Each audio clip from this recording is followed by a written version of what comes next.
শুধুমাত্র দৌড় নয়, ওদের 15 দড়ি দিয়ে আমরা দৌড় করাবো।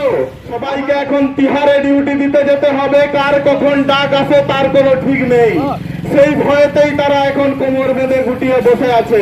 যে নির্বাচন কমিশন থেকে শুরু করে রাজ্যের যে মাননীয় মুখ্যমন্ত্রী, তিনি নির্বাচন ঘোষণা করতে পারছেন না।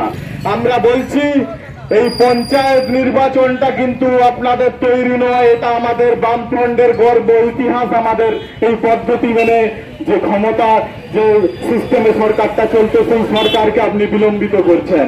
আপনার এই চুরি দুধচুরির জন্য আমাদের রাজ্যের যে সকল 100 দিনের যারা কর্মীরা যারা পরিশ্রম করেছেন, কিন্তু তারা আজকে টাকা পাচ্ছে না। তার কারণটা হলো কি আপনারা জানবেন যে প্রতিটি জায়গায় প্রতিটি বুথের পঞ্চায়েত থেকে শুরু করে একেবারে ত্রিস্তরীয় যে পঞ্চায়েত ব্যবস্থা, একেবারে রাজ্য অব্দি 75-25-এর বখরা অনুযায়ী 100 দিনের প্রচুর পরিমাণে ভুয়ো মাস্টার রোল তৈরি করে হাজার হাজার কোটি টাকার দুর্নীতি হয়েছে। প্রতিটা পঞ্চায়েত থেকে শুরু করে পঞ্চায়েত প্রধান সভার বড় বড় বাড়ি হয়েছে, কোটি কোটি টাকা হয়েছে, কিন্তু আখেরে পশ্চিমবঙ্গের যে ব্যবস্থা, অর্থ ব্যবস্থা, তা সম্পূর্ণ ধ্বংস হয়েছে। এই তৃণমূলের যে টাকা মারা কমিটি, তারা শুধু চুরি, দুর্নীতি, লুটতরাজ ছাড়া কিছু জানে না। আপনারা জানেন এই ময়নাতে প্রতি বছর বর্ষা এলেই বন্যার পরিস্থিতি সৃষ্টি হয়, চারিদিকে জল জমতে শুরু করে এবং বন্যা পরিস্থিতি।